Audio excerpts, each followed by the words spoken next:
Hello students, कक्षा 12 में अध्याय 2 विलयन जो हमारा चल रहा है उसमें मैं आपको आज आदर्श विलयनों के बारे में बताने जा रहा हूँ। तो आज का हमारा टॉपिक है आदर्श विलयन।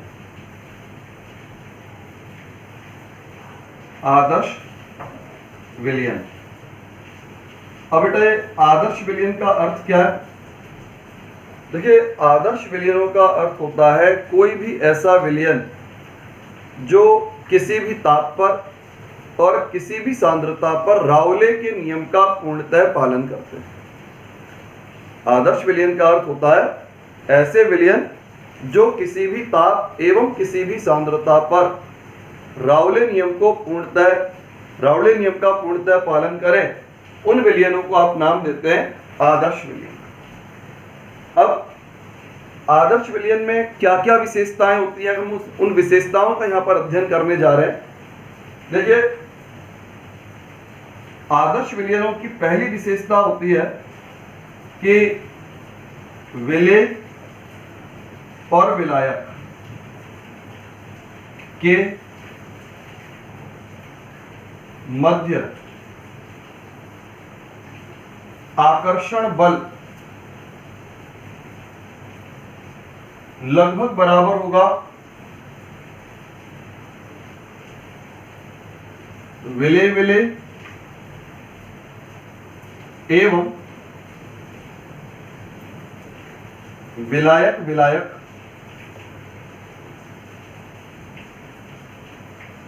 आकर्षण बल की। मतलब जितना आकर्षण बल विलेय और विलायक के अणुओं के मध्य होता है, जितना आकर्षण बल विलेय और विलायक के अणुओं के मध्य होता है, अगर उतना ही आकर्षण बल विलेय और विलेय अणुओं के मध्य या विलायक और विलायक अणुओं के मध्य में हो, तो ऐसी अवस्था में विलयन आपका आदर्श विलयन होगा। किसी भी विलयन का आदर्श या अनादर्श होना ये अणुओं के मध्य कार्य करने वाले आकर्षण बलों के ऊपर निर्भर करता है। इसमें विलेय और विलायक के मध्य कार्यरत आकर्षण बल, विलेय और विलायक के मध्य कार्यरत आकर्षण बल बराबर होता है विलेय आकर्षण और विलायक आकर्षण। यानी जितना आकर्षण बल विलेय और विलेय अणुओं के मध्य में है, जितना आकर्षण बल विलायक और विलायक अणुओं के मध्य में है, लगभग उतना ही आकर्षण बल अगर विलेय और विलायक अणुओं के मध्य में होगा तो विलयन आपका आदर्श विलयन होगा। अब बेटा दूसरी बात, आदर्श विलयन है राउले के नियम का पालन करेगा। राउले के नियम के अनुसार अपन ने बताया था आंशिक दाब समानुपाती होता है मूल भिन्न के। फिर हमने उसमें स्थिरांक बताया था शुद्ध घटक का वाष्प दाब। तो ये हो गया आपका PA is equal P0 AX से, PB is equal P0 B X। ये हमने कहां से लिखा? राउले नियम से। अपन ने बताया ना कि राउले नियम का पूर्णतः पालन करता है। तो PA इज इक्वल यानी अवयव का आंशिक दाब, शुद्ध घटक का वाष्प दाब और घटक की मूल भिन्न के गुणनफल के बराबर। फिर बेटा तीसरी बात आती है विलयन का कुल दाब, विलयन का कुल वाष्प दाब आंशिक दाबों के योग के बराबर। कुल वाष्प दाब PS बराबर आंशिक दाबों का योग। आंशिक दाबों का योग जो है कुल वाष्प दाब के बराबर होता है। तो बेटा यहां अगली स्थिति क्या बनती है कि कुल वाष्प दाब आंशिक दाबों के योग के बराबर। और आंशिक दाब को हम किसके माध्यम से निकाल रहे हैं? राउले के नियम के माध्यम से निकाल रहे हैं। तीन बातें बताई मैंने। पहली बात, विलेय और विलायक के मध्य कार्य करने वाले आकर्षण बलों के मान, विलेय और विलायक के मध्य कार्य करने वाले आकर्षण बलों के मान विलेय आकर्षण और विलायक आकर्षण बल के लगभग समान। फिर आंशिक दाब राउले के नियम के अनुसार निकाला जाता है। राउले नियम के अनुसार किसी भी घटक का आंशिक दाब विलयन में उस घटक की मूल भिन्न के समानुपाती होता है। फिर विलयन का कुल वास्तविक दाब आंशिक दाबों के योग के बराबर। इतना 3 बातें मैं अभी आपको बता चुका हूं। इसके आगे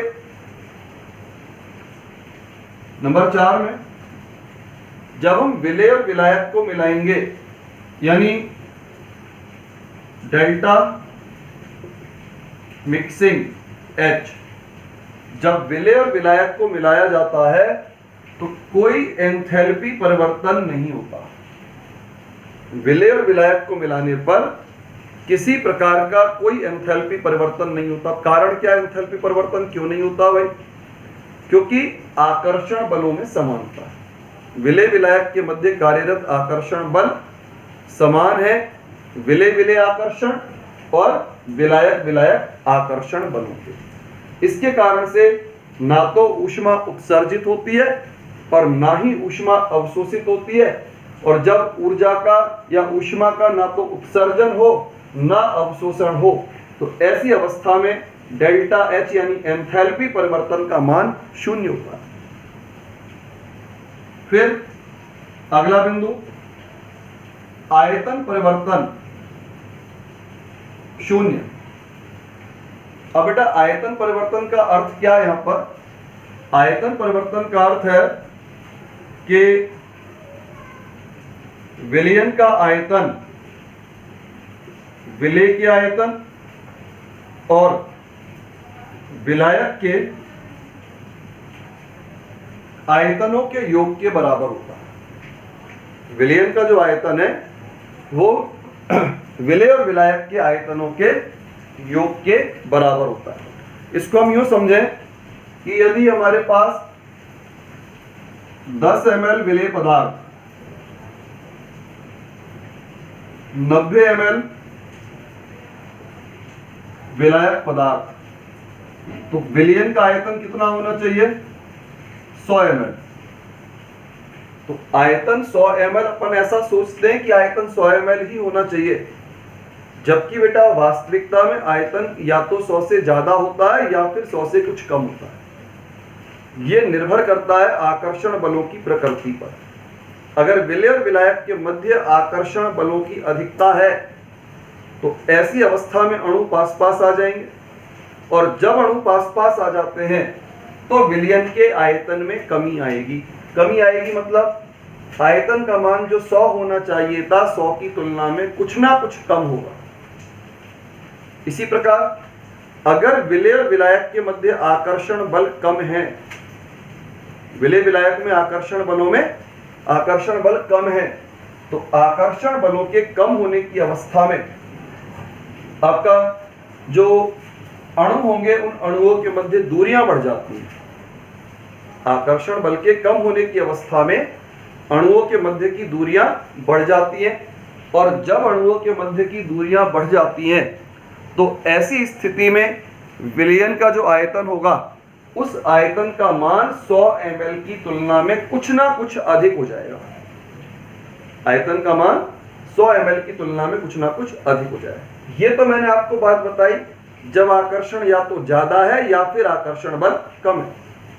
लेकिन बच्चों अगर आकर्षण बल पहली स्थिति का पालन करता है, पहली शर्त का पालन करता है, तो 10 ml और 90 ml को मिलाओगे तो 100 ml ही आएगा, जो कि केवल आदर्श विलयनों में ही संभव होता है।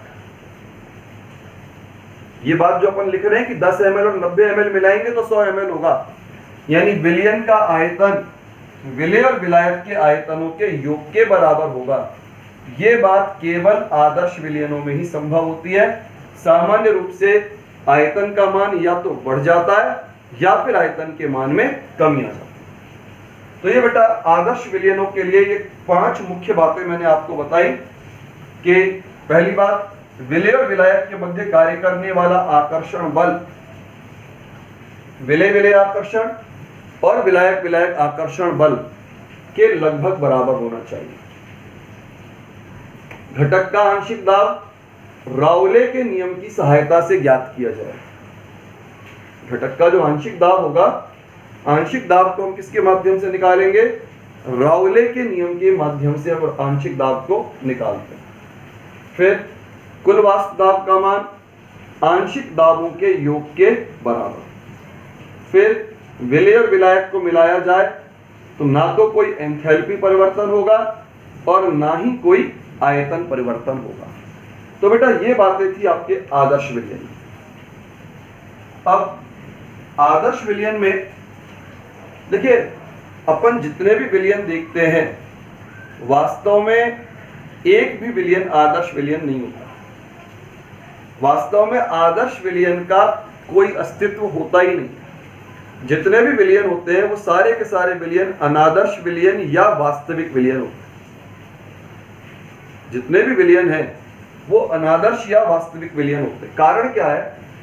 इसमें आदर्श विलयनों की जो पहली शर्त है कि विलेय और विलायक के मध्य आकर्षण बल समान।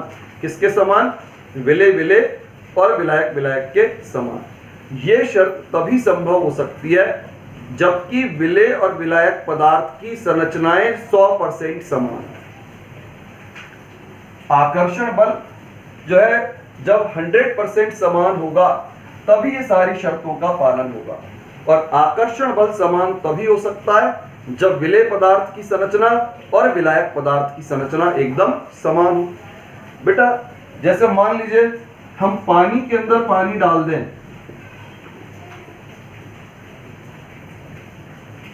पानी के अंदर पानी डाल देंगे तो कोई विलयन नहीं माना जाएगा। क्यों? पदार्थ तो एक ही है, पदार्थ तो एक ही है। उस एक पदार्थ की मात्रा बढ़ जाएगी लेकिन हम उसको विलयन के अंतर्गत नहीं गिनेंगे। तो संरचना तो समान जब ही हो सकती है, भाई दो अलग अलग पदार्थ है तो संरचना 100% समान किसी भी हालत में नहीं हो सकती। और जब संरचनाएं 100% समान नहीं हो सकती तो आकर्षण बल भी समान नहीं हो सकते। और जब आकर्षण बल समान नहीं हो सकते तो कोई भी विलयन किसी भी हालत में पूर्ण रूप से आदर्श विलयन की स्थिति में नहीं है। तो जितने भी तनु विलयन होते हैं उन तनु विलयन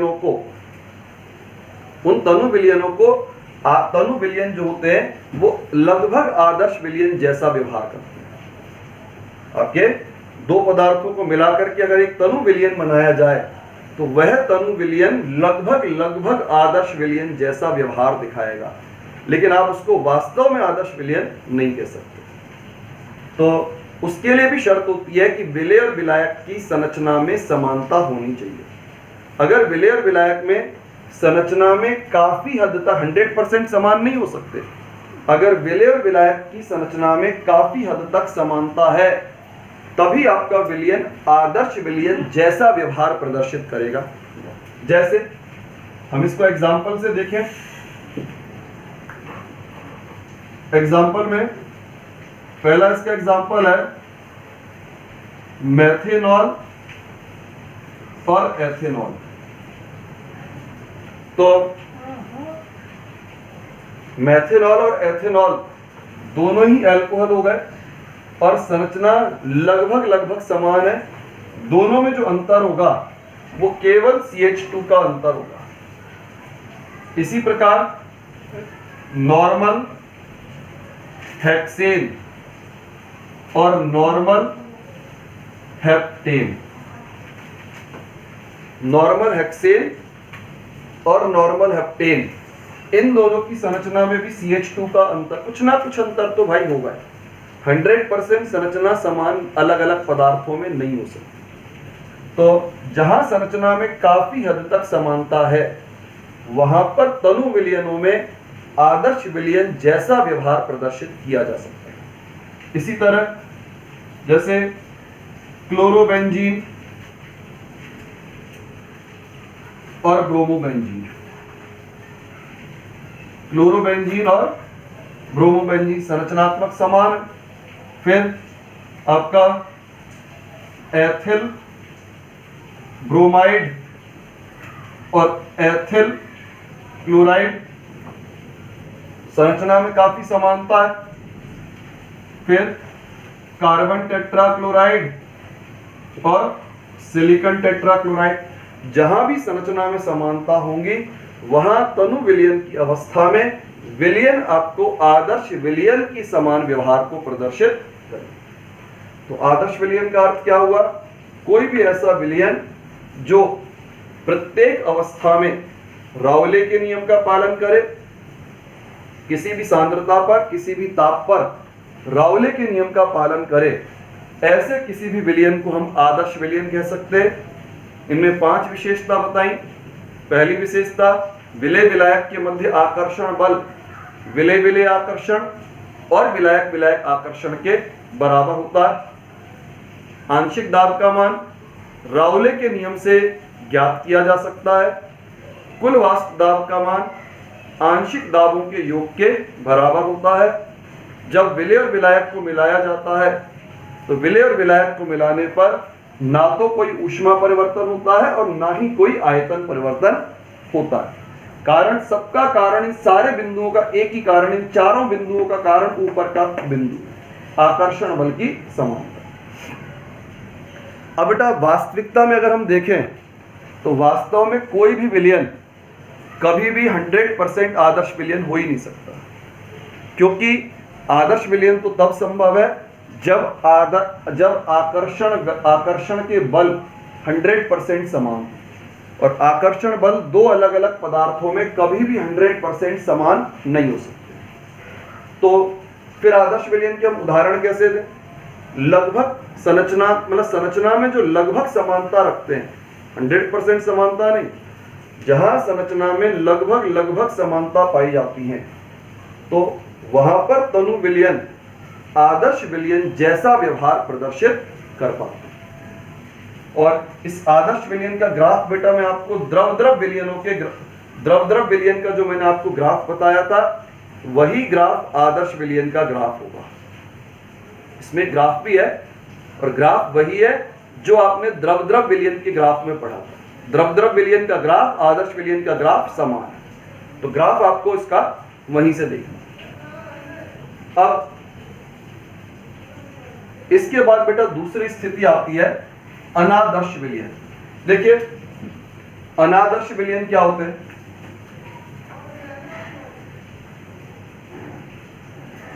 अनादर्श विलयन, अनादर्श विलयन को हम क्या कह सकते हैं? दूसरा नाम वास्तविक विलयन। इनको हम दूसरा नाम क्या दे सकते हैं? वास्तविक विलयन भी कह सकते हैं। अब बेटा अनादर्श विलयन क्या होंगे? कोई भी ऐसा विलयन जो प्रत्येक स्थिति में राउले नियम का पालन नहीं कर सकता। कुछ विशेष स्थितियों को छोड़ दिया जाए तो प्रत्येक स्थिति में जो राउले के नियम का पालन नहीं करते हैं, ऐसे विलयनों को आप नाम दे सकते हैं अनादर्श विलयन। अब अनादर्श विलयनों में क्या क्या विशेषताएं होंगी? विशेषता यही है, लेकिन इनका विपरीत। यानी विपरीत क्या? विलय और विलायक के मध्य कार्यरत आकर्षण बल का मान, विलय और विलायक के मध्य कार्यरत आकर्षण बल का मान विलय विलय आकर्षण या विलायक विलायक आकर्षण से भिन्न होता है। विलय और विलायक के मध्य आकर्षण बल विलय विलय आकर्षण और विलायक विलायक आकर्षण बलों की तुलना में भिन्न होता है। एक बात। दूसरी बात, आंशिक दाब के मान को राउले नियम की सहायता से ज्ञात नहीं किया जा सकता। देखिए ये जो हमने मान लिखा हुआ है यहां पर, ये मान तो है गणना से प्राप्त। गणना से मतलब राउले नियम से। और ये जो मान लिखा हुआ है, ये मान है इसका वास्तविक मान। तो वास्तविक मान राउले नियम से प्राप्त नहीं किया जा सकता। यानी हम इसको यूं समझ सकते हैं कि आंशिक दाब राउले नियम से प्राप्त आंशिक दाब की तुलना में भिन्न होगा। फिर कुल वास्तव दाब का मान आंशिक दाबों के योग से भिन्न प्राप्त होगा। कुल वास्तव दाब जो है वो राउले नियम से प्राप्त आंशिक दाबों के योग की तुलना में भिन्न प्राप्त होगा।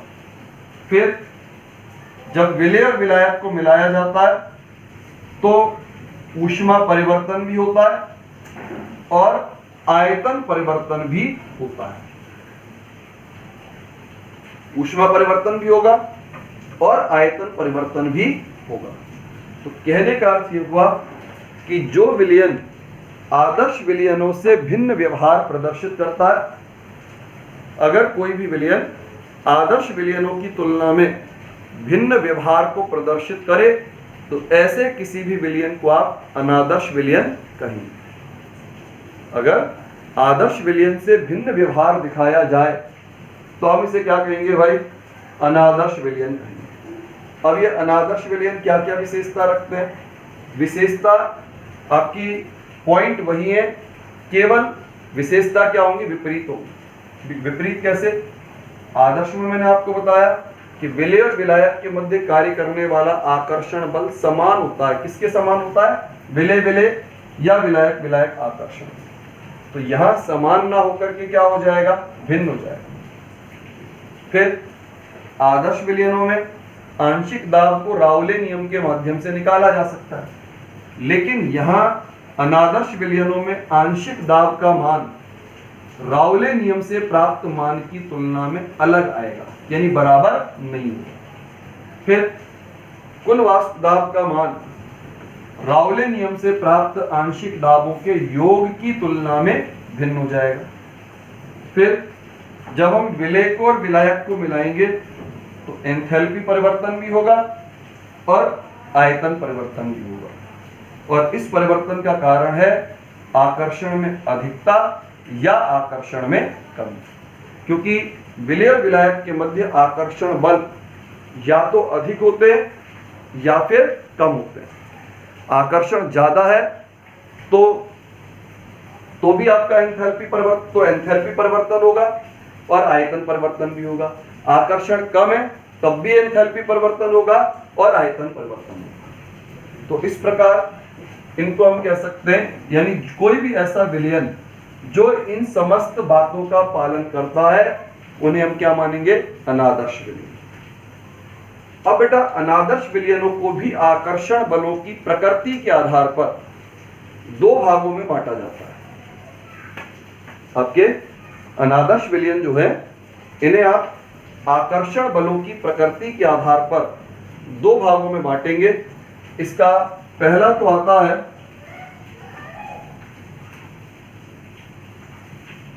धनात्मक विचलन वाले अनादर्श धनात्मक विचलन वाले अनादर्श विलयन, और दूसरा आता है ऋणात्मक विचलन वाले अनादर्श विलयन। तो इस तरह से आपके अनादर्श विलयनों को हमने आकर्षण बलों की प्रकृति के आधार पर दो भागों में वर्गीकृत किया, धनात्मक विचलन वाले अनादर्श विलयन और ऋणात्मक विचलन वाले अनादर्श विलयन। तो आज हमने यहाँ पर आदर्श और अनादर्श दोनों प्रकार के विलयनों का अध्ययन किया। इन दोनों के बारे में मैं आपको अगले वाले वीडियो में बताऊंगा। देखिए, इसमें जो प्रश्न आपसे पूछा जाता है एग्जाम में, इसका प्रश्न जो है अक्सर अंतर के रूप में पूछा जाता है कि आदर्श विलयन में और अनादर्श विलयन में दो अंतर बताइए। तो आपको अंतर के रूप में इसको याद रखना है। मैंने जो पॉइंट बताए हैं वो क्रम से बताएं। आप इन पॉइंट को अंतर के रूप में लिख सकते हैं, अंतर के रूप में आप इनको याद रख सकते हैं, तो आपका जो है परीक्षा का काम भी जो है आसानी से हो जाता है। तो इसके बाद जो इसके प्रकार हैं धनात्मक और ऋणात्मक वाले, इनको मैं आपको जो है अगले वीडियो में बताऊंगा।